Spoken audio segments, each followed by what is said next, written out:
Apakah Anda akan men-setting robotnya berdasarkan sistem breakout, atau apakah robotnya akan Anda setting dengan menggunakan sistem rejection?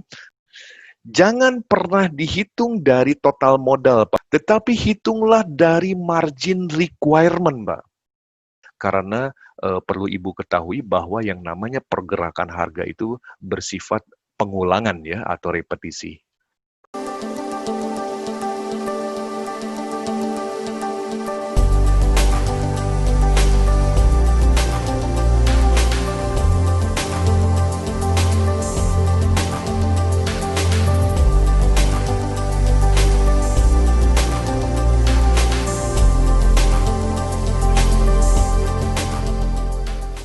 Saya persilahkan Mr. Deki Panslobi untuk memaparkan webinarnya hari ini. Silakan Pak Deki.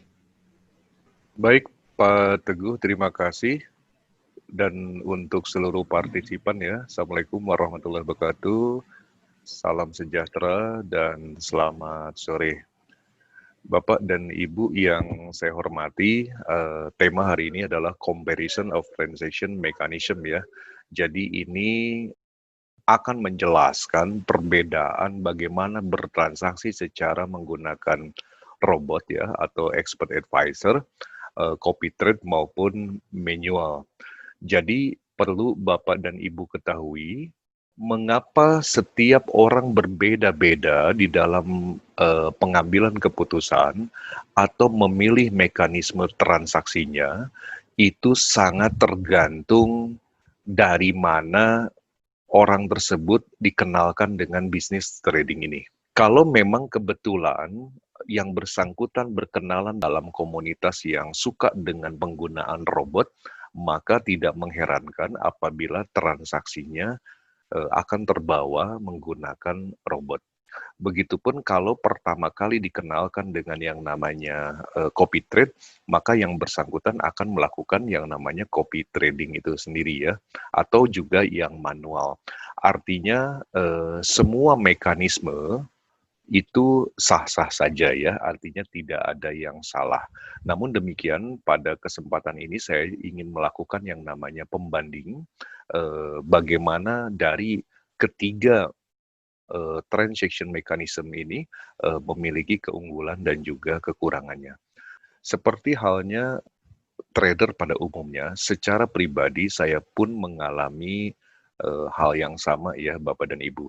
Artinya saya mencari suatu bentukan bagaimana agar saya bisa klop atau bisa mendapatkan suatu transaksi mekanisme yang sangat tepat pada saat saya melakukan trading. Saya melakukan eksplorasi kurang lebih sekitar 52.560 jam ya. Saya mencoba berbagai macam indikator. Saya sempat mengkolek sampai jumlahnya 1880. Lalu kemudian saya mencoba meracik sebuah trading system. Artinya saya mencoba mengkombinasikan antara indikator yang satu dengan yang lainnya gitu kan, sampai membentuk 1332 trading system. Bahkan saya pun mencoba mempelajari berbagai macam robot ya, itu sampai 1305 robot.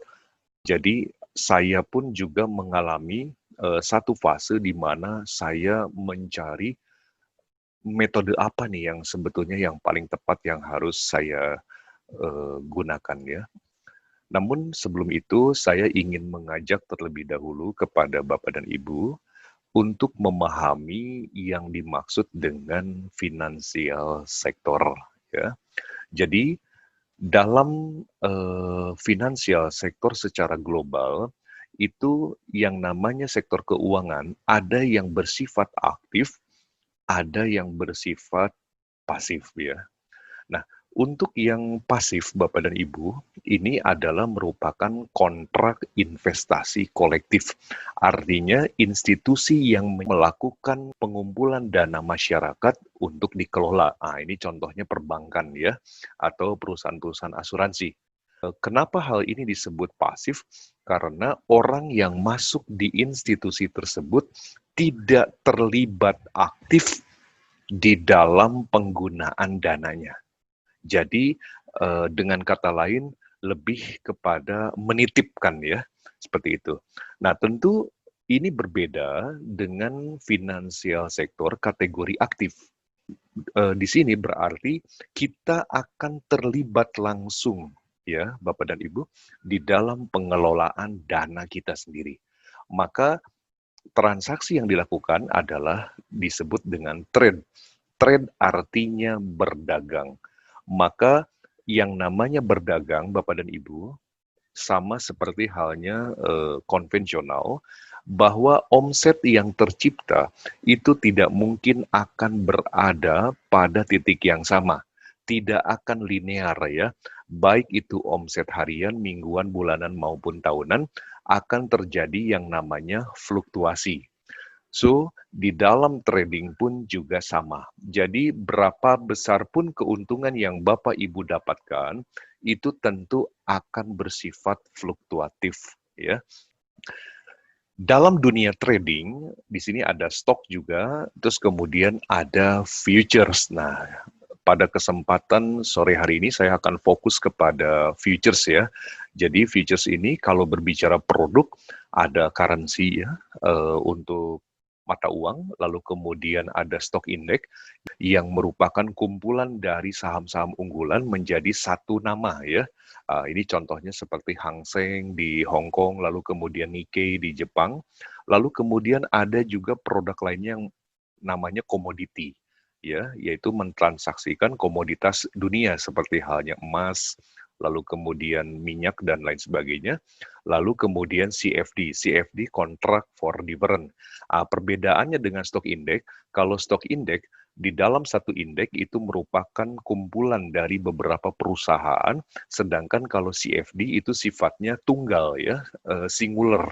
Seperti halnya Bapak bertransaksi pada saham Google misalnya, artinya ya Bapak terfokuskan kepada saham Google itu saja, atau saham Microsoft gitu ya.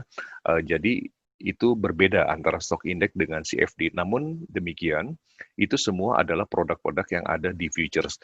Jadi kembali kepada mekanismenya yang harus dipahami oleh Bapak dan Ibu adalah bahwa di dalam dunia trading ini kita masuk dalam kategori aktif ya.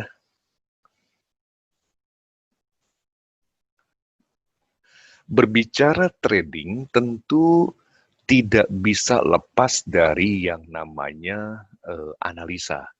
Bagaimana kita bisa memahami suatu pergerakan harga? Apa yang akan terjadi di kemudian hari?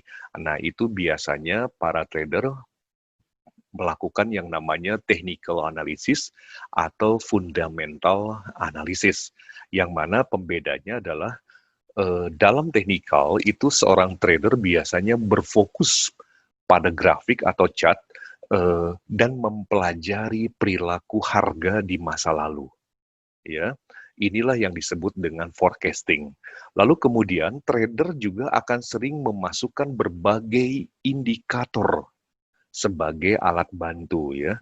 Lalu trader pun juga selalu mencoba antisipasi pergerakan harga yang akan datang dengan menganalisa perilaku dan jejak rekam harga di masa lampau. Jadi perlu Bapak dan Ibu ketahui bahwa yang namanya trading, pergerakan harga itu bersifat repetisi. Jadi selalu terjadi yang namanya pengulangan. Dengan memahami berapa range yang terjadi dalam setiap harinya atau setiap minggu, setiap bulan, bahkan setiap tahun, maka itu akan membantu memudahkan siapa saja untuk bertransaksi di industri trading ini ya.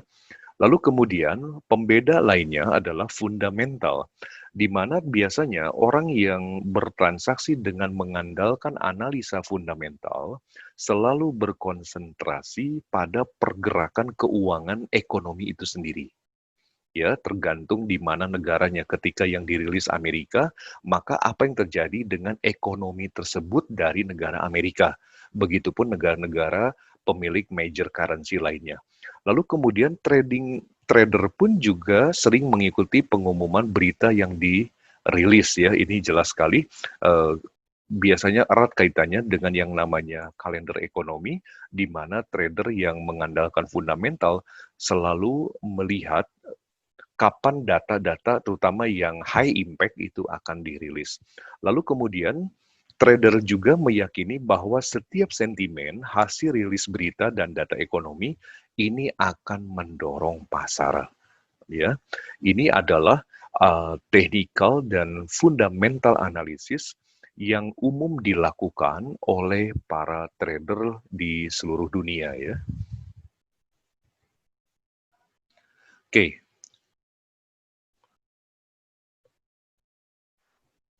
kalau berbicara prinsip financial trading, Bapak dan Ibu, ini tentu adalah mencari keuntungan ya, dengan memanfaatkan selisih harga beli dan harga jual. Artinya memanfaatkan fluktuasi harga yang terjadi setiap harinya, yaitu melakukan pembelian di saat harga rendah dan melakukan penjualan di saat harga tinggi. Namun demikian, seperti yang saya sampaikan tadi di awal bahwa seseorang yang bertransaksi itu mekanismenya sangat tergantung ketika awal yang bersangkutan berkenalan dengan dunia trading ini.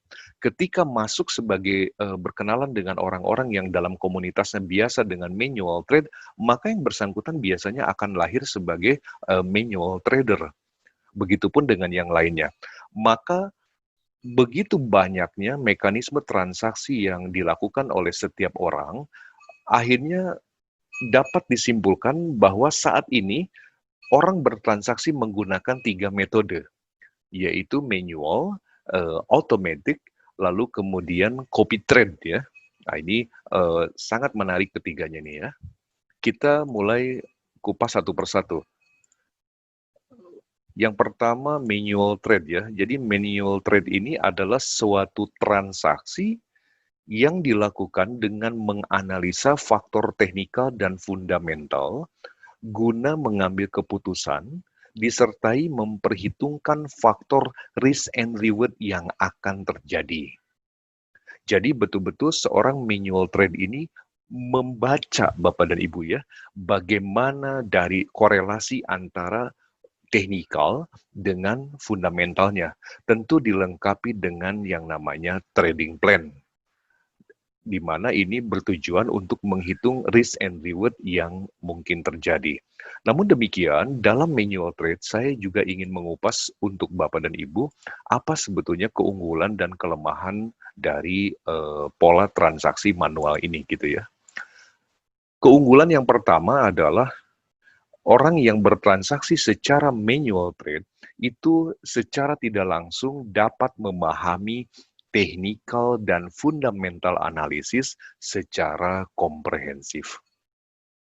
Karena setiap hari belajar, karena setiap hari melihat, setiap hari membaca, maka lambat laun orang tersebut akan memahami sedikit demi sedikit secara gradual bagaimana itu teknikal dan fundamental. Keunggulan yang kedua, bahwa tingkat keuntungan dan resiko ini seluruhnya berada pada kendali sendiri. Jadi, siapa yang menentukan Bapak akan mendapatkan keuntungan atau berapa resiko yang akan Bapak Ibu batasi, itu berada dalam kendali Anda sendiri. Ya, itu keunggulannya. Lalu yang ketiga adalah kemampuan membaca situasi dan intuisi terjaga. Karena pergerakan harga ini bersifat repetisi, maka perilaku pasar, kebiasaan-kebiasaan yang terjadi di pasar, itu akan menimbulkan atau mengasah intuisi si trader itu menjadi terjaga. Trader akan hafal dengan perilaku-perilaku yang sering muncul, ya. Itu adalah keunggulan ketika seseorang melakukan manual trade. Namun tentunya di balik itu juga ada kelemahannya ya. Kelemahannya ini sering terjadi yang namanya kontradiktif dari sistem yang akan digunakan. Terkadang seorang trader mencoba mengotak-atik yang namanya indikator, apakah itu parameternya ya, apakah itu apply-nya.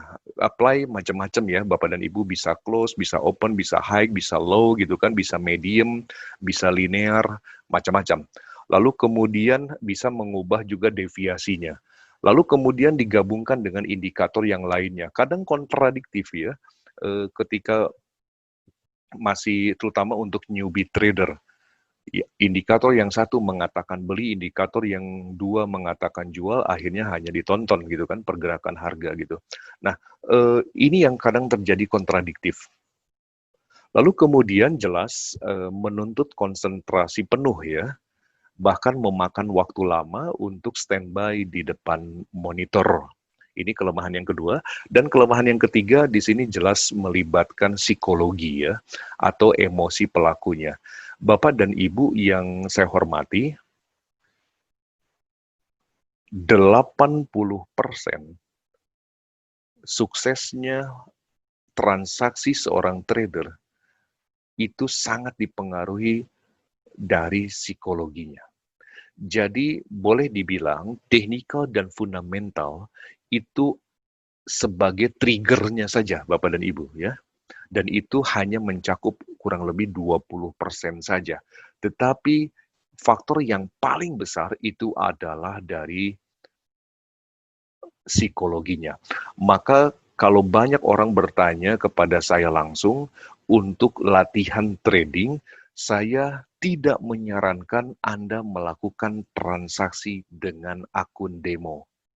Kenapa? Menggunakan akun demo, ketika Anda profit, Anda tidak merasa bahagia. Karena tidak ada sesuatu yang bisa Anda ambil. Dan di situ kan psikologi Anda belum terlatih. Lalu kemudian ketika Anda mengalami kerugian yang sangat besar sekalipun pada akun demo, Anda pun tidak merasa khawatir. Karena apabila itu dananya habis, Anda tinggal bikin akun demo yang berikutnya gitu kan. Tetapi berbeda tentunya dengan transaksi pada akun real ya. Maka Anda secara tidak langsung itu dituntut untuk mengetahui bagaimana caranya mengantisipasi agar kerugian Anda bisa Anda minimalisir. Ya. Nah, itu akan terjadi, psikologi itu akan terlatih ya, terbentuk pada saat kita melakukan transaksi di real account. Maka untuk latihan sebetulnya saya sarankan Bapak dan Ibu gunakanlah real account dengan modal yang minimal ya untuk berlatih gitu. Nah, ketika Anda sudah mantap, maka Anda bisa meningkatkan berapa nilai investasi Anda disesuaikan tentunya dengan kebutuhannya ya. Nah, ini nanti secara khusus kita mungkin akan membahasnya bagaimana mengatur money management, bagaimana mengatur risk management termasuk penggunaan lot itu mungkin di sesi webinar yang akan datang ya. Baik, itu adalah untuk manual trade. Lalu yang kedua, ini automate trade ya. Automate trade adalah sebuah software atau script algoritma yang ditambahkan ke dalam platform trading ya, atau ke dalam MetaTrader dengan tujuan agar software tersebut dapat melakukan transaksi secara otomatis tanpa menunggu instruksi manual dari penggunanya ya. Automate Trade memiliki beberapa keunggulan di antaranya bahwa transaksinya ini dapat dilakukan selama 24 jam ya, tanpa penggunanya itu tanpa harus menganalisa apa itu teknikal, apa itu fundamental. Tentu hal ini berbeda dengan manusia ya, yang memiliki keterbatasan, artinya tidak mungkin kita akan standby selama 24 jam dalam satu hari untuk melakukan trading. Nah, ini adalah keunggulan automate trade ya, bisa bertransaksi selama 24 jam. Lalu kemudian jelas di sini tidak melibatkan psikologi ya, emosi pelakunya, karena skrip algoritma tadi sudah disetting sedemikian rupa bahwa apabila perintah itu terjadi di pasar, maka robot akan melakukan action ya. tanpa melihat apakah itu harga sudah jenuh, apakah jenuh jual atau jenuh beli, maka sistem tetap akan melakukan eksekusi. Lalu kemudian pola transaksi dapat dijalankan dengan keinginan penggunanya. Artinya Bapak dan Ibu di sini bebas menentukan software ini mau ditempatkan berapa taking profitnya, berapa batasan stop loss-nya. Lalu setiap kali membuka lot, apakah itu akan menggunakan dari 0,1 lot atau 1 lot atau bahkan lebih. Lalu kemudian untuk risk manajemennya apakah akan menggunakan stop loss, averaging, cut loss, lalu kemudian cut and switch ya atau locking, itu semua dapat dijalankan sesuai dengan keinginan penggunanya. Lalu kemudian kelemahannya, sistem automated ini tidak memiliki kemampuan untuk membaca dan mengantisipasi rilis data fundamental. Bapak dan Ibu yang saya hormati, kalau seandainya indikator yang ditempatkan di dalam sistem robot itu tadi, misalnya indikator yang digunakan adalah stokastik. Umumnya orang pada saat bertransaksi akan menghitung bahwa apabila terjadi cross down dari level 80 ke bawah, maka umumnya orang akan melakukan yang namanya sell position. Baik, ketika Anda bertransaksi dengan menggunakan robot, dengan di dalamnya ada indikator stokastik tadi, lalu kemudian terjadi sebuah rilis data yang membuat harga US dollar itu menguat tajam. Ketika harga semakin ke bawah, otomatis sistem membaca bahwa stokastik ini sudah menyentuh level 20. Sesuai dengan perintahnya bahwa ketika di level 20 terjadi cross up melewati garis 20, maka robot akan melakukan buy posisi. Padahal tekanan fundamental masih ke bawah, maka yang terjadi buy Anda terseret ke bawah. Lalu kemudian anggap saja risk manajemennya adalah stop loss. Karena harga stokastik masih berada di 20, lalu terjadi sedikit koreksi ke atas, maka robot akan melakukan buy lagi di bawah. Tetapi fundamental masih terus mendesak harga ke bawah, maka terkena stop loss lagi. Itu kelemahannya. Jadi sistem robot di balik keunggulannya, itu salah satu kelemahannya dia tidak bisa membaca fundamental. Karena skrip algoritma yang ada di dalam robot itu adalah 100% pure technical. Ya, itu untuk yang robot. Lalu kemudian ketika melakukan yang namanya backtest, drawdown value itu terkadang justru lebih besar Bapak dan Ibu dibandingkan dengan profit factor-nya, ya. Perhatikan drawdown hasilnya ketika Anda sudah melakukan yang namanya backtest dari robot-robot yang mungkin Anda download atau mungkin yang Anda beli sekalipun, itu Anda harus tes hasilnya. Lalu jangan pernah Anda melakukan tes hanya pada satu frame saja. Anda harus melakukan pada berbagai frame, berbagai situasi ya.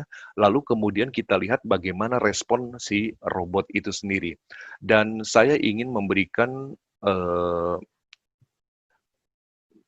advice kepada Bapak dan Ibu, jangan membeli robot sebaiknya, ya. Jangan pernah tergiur ketika Anda mendapatkan tawaran untuk membeli. Kalau Anda mendapatkan tawaran menggunakan robot tidak masalah, tetapi jangan Anda paksakan untuk membeli, ya. Apalagi dengan harga yang sangat mahal. Karena secara logika, Bapak dan Ibu, kalau memang robot itu bisa menghasilkan ratusan persen, bahkan ribuan persen, apa alasannya orang itu harus menjual? Jadi hati-hati ya Bapak dan Ibu. Kalau ada yang menyarankan menggunakan robot silahkan. Tapi bukan untuk dibelinya. Lalu kemudian kelemahan yang ketiga bahwa Robot ini tidak dapat diaplikasikan pada semua instrumen ya. Jadi eh, tidak bisa tidak available untuk berbagai instrumen. Ketika Anda terbiasa bertransaksi di mata uang, lalu kemudian Anda coba larikan di market yang fluktuasinya tinggi seperti Hang Seng, itu maka akan babak belur ya. Lalu kemudian ataupun sebaliknya gitu. Analogi yang paling gampang adalah ketika Anda memiliki sebuah mobil dan mobil itu Mercedes-Benz gitu kan, tentu Anda merasa nyaman menggunakan pada saat di jalan raya. Tetapi hal itu akan menjadi babak belur tidak sesuai dengan harapan Anda ketika Mercedes-Benz Anda gunakan untuk off-road, apalagi naik ke atas bukit gitu ya, seperti itu jadi tidak sesuai, Pak. Jadi memang robot ini tidak available untuk semua instrumen. Jadi Anda harus melihat sebetulnya instrumen mana yang mau Anda pakai, maka robotnya adalah itu gitu kan. Kalau misalnya instrumen berbeda, maka Anda pun harus menggunakan robot yang berbeda atau skrip algoritmanya Anda ubah ya, kurang lebih demikian. Oke, berikutnya pembanding mekanisme transaksi yang ketiga adalah copy trade ya. Ini lagi marak sekali, di mana copy trade ini suatu jenis transaksi dengan melakukan sistem cloning ya dari akun lainnya tanpa kita harus melakukan analisa ya, baik itu teknikal maupun fundamental. Seperti kita sudah ketahui, Bapak dan Ibu, cloning berarti mengcopy sama persis ya. Artinya titik komanya pun mengikuti persis. Persis seperti akun master yang kita ikuti ya untuk copy trade ini. Beberapa keunggulan untuk melakukan copy trade adalah transaksi dapat dilakukan tanpa analisa teknikal dan fundamental. Ini mirip seperti halnya robot ya, tidak melibatkan psikologi juga atau emosi dari si pelakunya. Lalu yang ketiga, memiliki keleluasaan untuk menentukan besaran lot rasio antara akun master dengan akun pengcopy. Jadi Bapak dan Ibu, ketika Anda ditawarkan suatu sistem copy trade, maka yang harus Anda lihat itu yang pertama adalah berapa akun yang dikelola oleh si master. Anggap saja akun yang dikelola oleh master adalah $500. Ketika Anda memiliki dana $5.000, maka tentu tidak bisa Anda menyamakan lot transaksi si master dengan lot transaksi Anda. Begitupun kalau ternyata masternya nilai marginnya 5.000 dan kita adalah 500, maka kita harus menggunakan lotnya 1/10-nya. Hati-hati, banyak orang yang melakukan copy trade lupa tidak melihat berapa besaran margin, akhirnya main entry, dan ternyata keseret-seret karena jumlah lotnya tidak sesuai dengan kekuatan margin kita. Ya. Beberapa kelemahan dari sistem copy trade ini adalah bahwa tingkat keuntungan dan resiko itu seluruhnya berada dalam kendali orang lain. Berbeda dengan halnya manual trade ya Bapak dan Ibu. Jadi dalam copy trade ini seolah-olah Anda menyerahkan pengaturan tingkat keuntungan termasuk pembatasan resiko disesuaikan dengan kemauan daripada pemilik akun master itu. Jadi seolah-olah boleh dibilang master ini ya robot dalam bentuk manusianya ya. Anda menyerahkan seluruhnya kepada orang tersebut. Lalu kemudian pengcopy terkadang hanya terfokus kepada akumulasi profit akun master tanpa melihat drawdown value. Iya, betul sekali. Banyak sekali Bapak dan Ibu di internet, kalau kita membaca tentang penawaran copy trade, ada trader A sudah berhasil ribuan persen, trader B ribuan persen gitu kan, trader C ratusan persen, kurang lebih demikian. Terkadang kita tergiur melihat persentasenya, tetapi perlu Bapak ketahui bahwa saat Anda ingin melihat persentase itu, lihatlah umur akun master, Pak. Jadi perhatikan umur akun master. Kalau umur akun masternya itu adalah misalnya taruh 700 hari atau 700 days, maka si ribuan persen itu sebetulnya merupakan akumulasi dari 2 tahun, Pak. Jadi itu bukan ribuan persen dalam 1 bulan gitu ya. Nah itu yang juga harus diperhatikan sama kita. Lalu kemudian untuk melihat apakah ini orang dalam transaksinya rapih atau sembrono, itu lihat saja dari level drawdown-nya, Pak. Ada kadang di internet kalau kita perhatikan, mungkin saja dia berada di level 1 karena prosentasenya yang tinggi. Tetapi drawdown-nya itu mencapai 98% Bapak dan Ibu. Artinya apa? Bahwa dia sudah seringkali rugi, lalu kemudian injek, lalu rugi, kemudian injek lagi. Hanya saja mungkin yang bersangkutan kuat secara modal gitu kan, dan juga pada saat kurun waktu tertentu sudah menghasilkan ribuan persen. Jadi hal-hal seperti ini harus diperhatikan oleh kita semua ya. Lalu kemudian kelemahan yang ketiga, karena copy trade ini adalah sistem cloning ya Bapak dan Ibu, menggabungkan akun yang satu dengan akun yang lainnya, justru sering terjadi yang namanya slippage. Dan ini rata-rata kalau misalnya Anda perhatikan, master dengan akun pengcopy itu biasanya hanya cocok dengan 5 slave saja, 5 akun pengcopy saja, ya. Akun ke-6 atau bahkan ke-10, ke-20 itu selalu berbeda level entry-nya Bapak dan Ibu, ya. Entah karena entah karena koneksi internetnya, entah karena memang ada sistem yang slack atau bagaimana, itu kadang terjadi perbedaan level entry.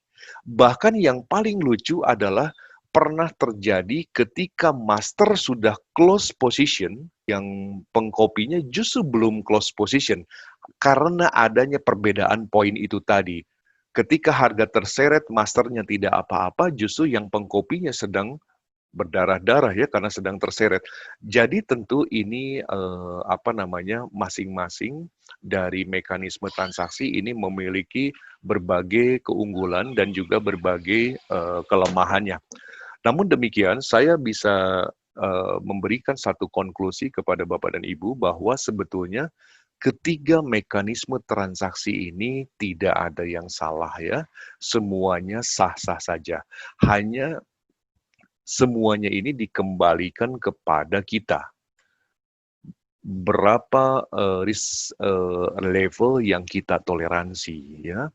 Lalu bagaimana money manajemennya. Jadi kalau kita merujuk kepada slide tadi di awal bahwa karena kita masuk dalam kategori aktif, finansial sektor yang aktif, maka sebetulnya kita pun juga tidak bisa menempatkan dana kita seolah seperti halnya kita sedang melakukan deposito. Begitu kita simpan, seolah kita duduk manis, hanya kita tinggal menunggu hasil itu berbeda. Sektornya memang berbeda. Walaupun Anda melakukan robot dalam transaksinya atau menggunakan copy trade, tetap yang namanya pemantauan sebaiknya Anda lakukan ya. Karena disitulah bagaimana kita bisa menghargai kepada uang kita. Kurang lebih demikian ya. Dan ini satu pesan yang sangat luar biasa dari seorang trader dunia yang bernama Warren Buffett ya. Beliau pernah menyebutkan bahwa risk comes from not knowing what you are doing. Jadi resiko itu hanya akan datang atas apa dari ketidaktahuan yang Anda lakukan. Jadi memang untuk melakukan yang namanya trading, Anda harus betul-betul memahami Anda sedang melakukan apa. Karena yang paling berbahaya seperti yang disampaikan oleh Warren Buffett adalah ketika seseorang itu melakukan sesuatu tetapi tidak paham dengan yang dilakukannya, justru disitulah sangat berpotensi akan datang yang namanya resiko. Baik Bapak dan Ibu yang saya hormati, barangkali ada yang mau ditanyakan, silahkan. Oke, baik ya, itu paparan dari Pak Devi tentang webinar hari ini. Sekarang kita buka untuk sesi tanya jawab ya buat para partisipan. Boleh lewat chat atau lewat video langsung, dipersilakan.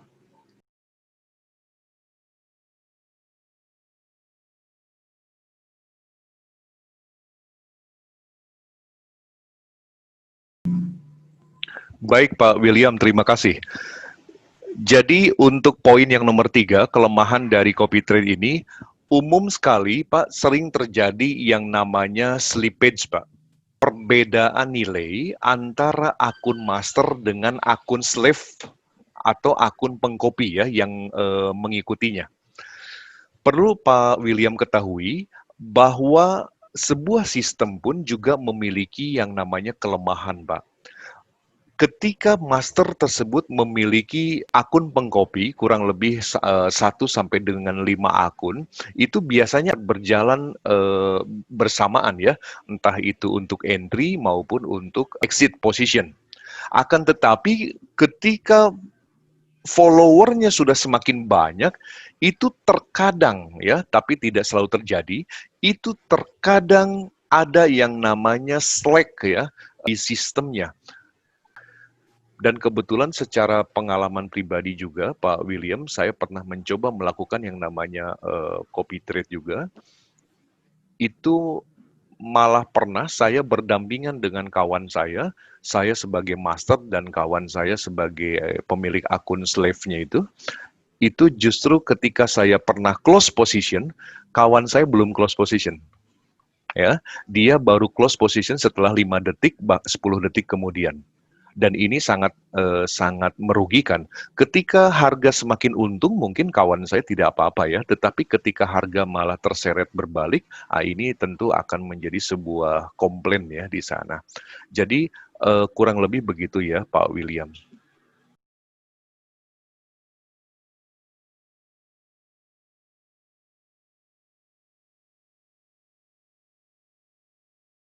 Drawdown itu tingkat level jumlah kerugian selama bertransaksi Pak Freddy. Gampangnya begini, ada orang transaksi pertama dia profit Pak, transaksi yang kedua dia profit, transaksi yang ketiga dia profit, tetapi transaksi yang keempat malah rugi, dan ruginya itu justru menutup semua keuntungan yang pernah terjadi Pak. Kalau dilihat secara drawdown, tingkat kerugiannya ini jauh lebih besar Pak ketimbang keuntungannya. Walaupun secara total trade-nya seolah-olah persentase keuntungannya lebih besar daripada persentase kerugiannya, tetapi secara drawdown-nya dia menghabiskan keuntungan yang pernah terbentuk ya.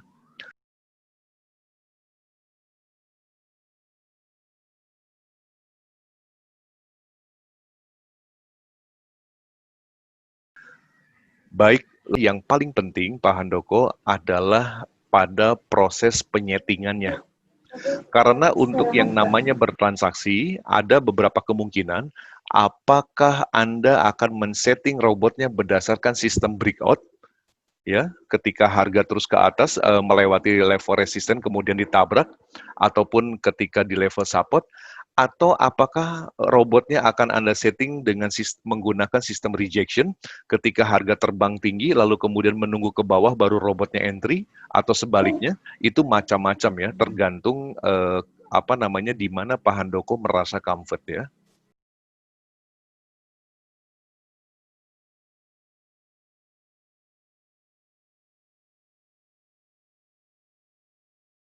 Ada ungkapan itu bisa tuh karena biasa ya Bu. Jadi memang Ibu mau tidak mau harus melakukan yang namanya pelatihan itu sendiri. Kalau berbicara resiko, bahwa tidak ada satupun pekerjaan atau bisnis di dunia ini yang bebas dari resiko. Semua memiliki faktor resiko masing-masing ya Bu ya. Kita hanya bisa meminimalisasikan resiko Bu, tetapi kita tidak bisa menghilangkan resiko itu. Nah, Semakin kecil Ibu meresikokan sesuatu, semakin kecil potensi keuntungan yang biasanya Ibu akan dapatkan. Ya. Jadi di sini dalam menentukan risk dan money management, itu Ibu harus disesuaikan dengan Ibu punya kesiapan ya. Berapa resiko yang Ibu toleransi. Jadi mohon digarisbawahi Ibu, bahwa ini adalah resiko yang Ibu toleransi, bukan yang Ibu inginkan ya. Ibu bisa mencobanya itu.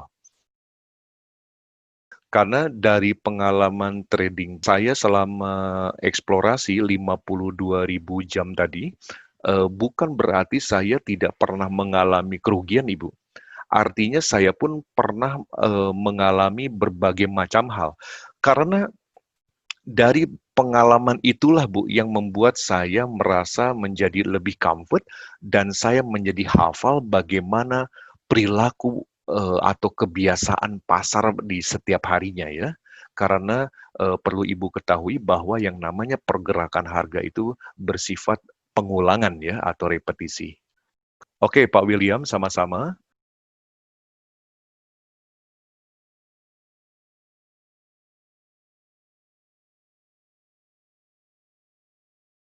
Baik, begini Pak Ridwan. Ada perhitungan keliru di masyarakat bahwa ketika seorang trader menentukan berapa resiko yang ditoleransi, justru dihitung dari total modal, Pak. Jangan pernah dihitung dari total modal, Pak Ridwan, dalam menghitung resiko di setiap transaksinya, tetapi hitunglah dari margin requirement, Pak. Ini erat kaitannya dengan leverage. Ya, dan luar biasanya bahwa leverage di GK Invest ini Anda diberikan pilihan, ada yang 1:100, ada yang 1:400. Anggap saja kita hitung pakai yang 1:100, untuk membuka satu lot transaksi, Pak, itu dengan leverage 1:100, maka satu lot dibutuhkan margin requirement sama dengan $1.000, Pak, untuk membuka satu lot. Ya, jadi ketika Anda hitung 50%, hitunglah dari $1.000 itu, Pak, bukan dari total modal. Maka ketika dari 1.000 kali 50% adalah $500. Maka di $500 itulah, Pak, disitulah Bapak tempatkan cut loss, atau averaging, menambah posisi, atau untuk menempatkan cut and switch, atau bahkan Bapak mau locking posisi. Di angka itulah, Pak, untuk menempatkannya ya.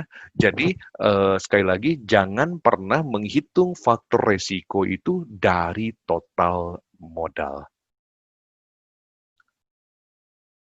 Oke, Pak Handoko sama-sama.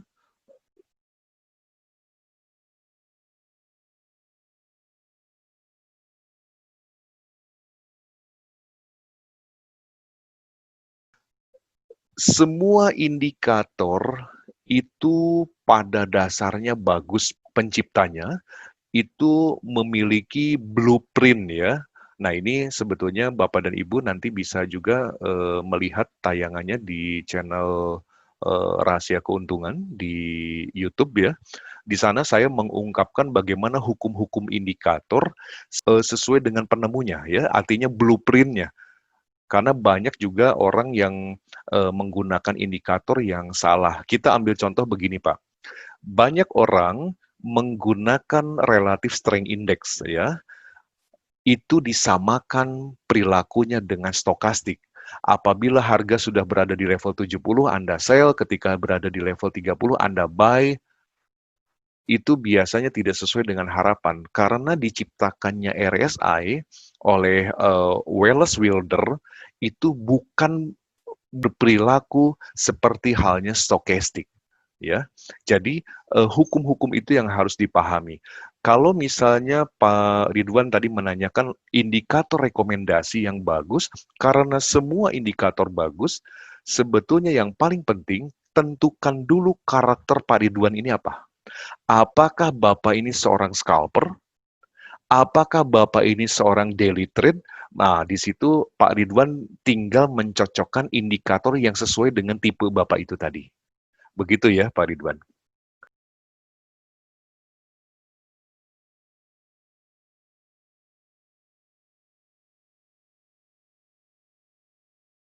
Kalau bicara copy trade minimal sama dengan akun masternya, Pak.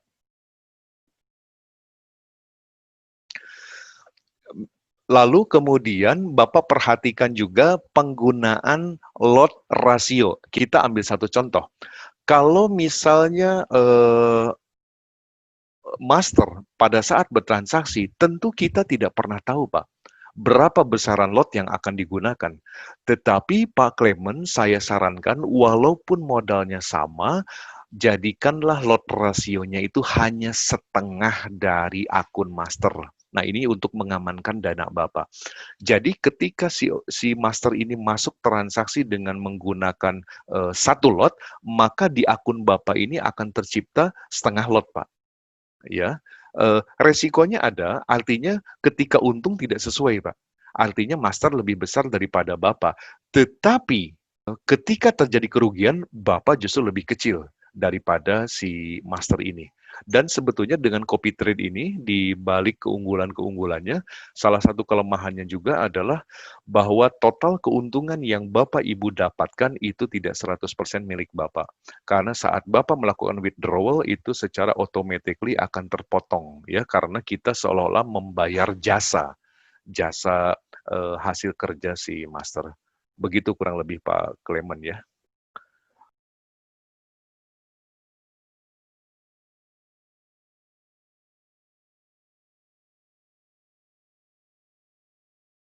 Dalam arti manajemen psikologi di sini adalah bagaimana caranya Bapak memahami dulu yang namanya trading plan. Saya yakin dan saya yakin Anda semua sependapat dengan saya, ketika kita mau membuka sebuah perusahaan atau kita mau membuka suatu usaha, tentu sangat tidak mungkin kita akan membuka begitu saja tanpa sebuah perhitungan. Trading pun juga sama, artinya kita bagaimana caranya mengelola bisnis kita ini dengan perhitungan-perhitungan yang sudah kita ukur. Kita ambil satu contoh, Pak. Ketika Bapak sudah tahu, seperti contoh tadi, bagaimana cara perhitungan untuk risk management tadi, Anda sudah tahu, oh bahwa batas resiko adalah 50% misalnya. Atau kemudian Bapak juga bisa mencoba untuk mengetahui bagaimana peta peperangan, Pak. Harga tertinggi di minggu depan ini kira-kira sampai mana, harga terendah ini di minggu depan itu sampai mana. Ketika kita sedang melakukan buy posisi namun harga ke bawah, ataupun sell posisi namun harga ke atas, maka ketika terseret, kita akan menjadi lebih tenang karena kita sudah tahu di mana peta peperangan itu. Dan nanti Bapak juga bisa nonton di channel YouTube saya bagaimana caranya untuk menghitung peta peperangan atau mapping itu ada di sana. Atau Bapak juga bisa berkonsultasi dengan orang yang mengundang Bapak ya. Sehingga apabila terjadi kesalahan di pasar, tentu ketika kita sudah paham dengan rambu-rambunya, ini yang akan membantu meningkatkan rasa percaya diri kita, Pak. Ya, jadi psikologi kita terbangun. Mungkin begitu ya, kurang lebih. Sama-sama Pak Clement.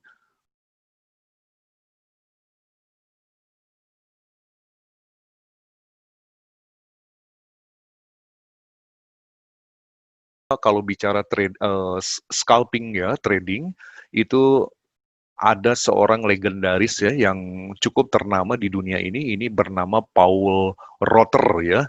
Beliau memiliki 3 metode, Pak. Itu ada yang namanya trend panzer, ada yang namanya market destruction, dan juga ada yang namanya double breaker. Dan itu alhamdulillah saya sudah mendapatkan rangkumannya dan sudah saya tayangkan juga di videonya ya. Jadi nanti Bapak bisa menonton indikator apa yang digunakan, lalu kemudian bagaimana cara penggunaannya. Mungkin begitu ya Pak Ridwan ya. Cukup banyak Pak Deki ya pertanyaannya. Wah, luar biasa sekali. Ini yang saya suka ya. Jadi ini sangat mewakili nih. Betul, betul. Animo untuk memahaminya sangat tinggi dan ini yang saya suka. Jadi ini pula yang membuat saya bangga, Bapak dan Ibu, saya bergabung di GK Invest. Kenapa? Karena inilah perusahaan lokal dengan layanan edukasi terbaik. Jadi memang salah satu visi misi daripada GK Invest ini adalah bagaimana bisa memberikan finansial literasi ya kepada masyarakat luas, bagaimana trading itu dengan sebenar-benarnya. Begitu ya Pak Teguh ya. Iya, benar sekali Pak Deki. Ya, untuk penjelasan pada sore hari ini, saya cukupkan demikian. Saya ucapkan terima kasih Bapak dan Ibu sudah bergabung dalam webinar pada sore hari ini. Namun demikian, untuk itu acara akan saya kembalikan kepada Pak Teguh. Silakan Pak Teguh. Oke, baik Pak Diki, terima kasih atas pemaparannya untuk webinar hari ini ya. Cukup lengkap ya dari perbandingan tadi, dari robotik dan terus ada copy trade, dan ada manual trade ya, artinya kita lakukan transaksi secara manual. Nah ini udah ada plus minusnya, ya. Dia tadi juga diwakili oleh beberapa partisipan untuk bertanya dengan sistem trading robot, copy trade ataupun manual. Nah, bahkan ada yang belum berani masuk posisi ya, karena mungkin belum tahu caranya. Nah, ini makanya tadi Pak Diki harus sering berlatih ya untuk transaksi atau trading. Oke, baik. Jadi hari ini sudah kita lewati pemaparan tentang comparison dari trading ya, artinya beberapa mekanisme yang kita bisa pilih ya sebenarnya.